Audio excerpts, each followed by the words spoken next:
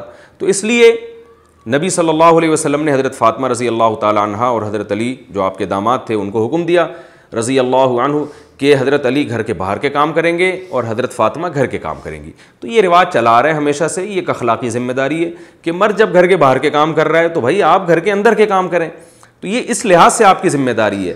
اگر آپ یہ ذمہ داری پوری نہیں کریں گی تو یہ دلیل دینا کہ میرے ذمہ گھر کے کام نہیں ہے, یہ دلیل غلط ہوگی. یہ تو پھر مرد بھی کہہ سکتے ہیں میرے ذمہ گھر کے باہر کے کام نہیں ہے. خواتین کہتی ہیں ہم کوئی ماسی ہیں جو گھر میں پوچھا لگائیں. تو میں کہتا ہوں آپ کے میاں کو خانسامہ رکھا ہوا ہے جو باہر سے انڈے لے کر آ رہا ہے اور دہی لے کر آ رہا ہے آپ کے کہنے پر. تو جیسے وہ گھر کے باہر کے کام کرنے سے خانسامہ نہیں بن گیا تو آپ گھر کے کام کرنے سے ماسی نہیں بن گئی ہیں. ہاں جو مالدار لوگ ہیں ان میں مرد گھر کے باہر کے کام نہیں کرتے, انہوں نے نوکر رکھا ہوا ہوتا ہے, تو وہ گھر کے اندر کے کام بھی خواتین سے نہیں لے سکتے. وہ خواتین جو ہے نا وہ پھر گھر میں ان کو ایک خادم لا کے رکھیں گی. اس لیے فقہاء نے بیان کیا اگر آپ بہت کسی مالدار عورت سے شادی کرتے ہیں جن کے گھروں میں کام کا رواج ہی نہیں ہے, انہوں نے ماسیاں رکھی ہوئی ہوتی ہیں, تو پھر مرد کی ذمہ داری ہے وہ بیوی کو نوکر لے کر دے, وہ کوئی ماسی کا انتظام کرے تاکہ وہ گھر کے اندر کے کام کرے. وہ تو کیونکہ قرآن نے حکم دیا نا عاشروہن بالمعروف, ان سے عمدہ طریقے سے پیش آؤ. تو عمدہ طریقہ ہر ایک کا مختلف ہوتا ہے. کلچر بھی بتاتا ہے بعض دفعہ کہ یہ اس کے لیے تو مناسب ہے, اس کے لیے مناسب نہیں ہے. تو جو بڑے کروڑ پتی لوگ ہیں, بڑے بڑے گھروں میں رہنے والے لوگ ہیں, ان کی عورتیں گھر میں کام نہ کریں تو کوئی گناہ نہیں ہے, کیونکہ وہ اپنے ابا کے گھر میں کبھی انہوں نے کیا ہوتا, وہ ماسیاں رکھی ہوتی ہیں, ملازمین رکھے ہوئے ہوتے ہیں.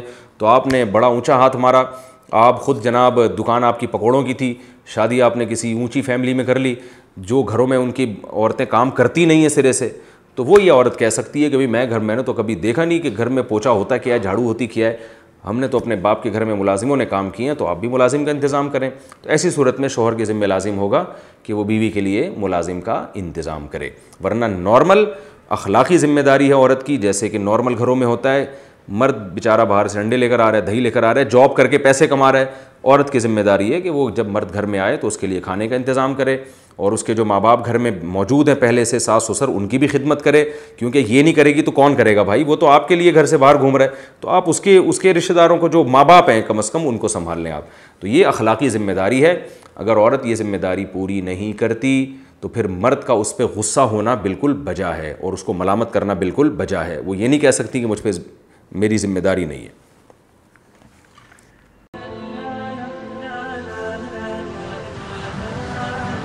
Thanks for watching. Don't forget to like, comment, share and subscribe to Mufti Tariq Masood Speeches channel.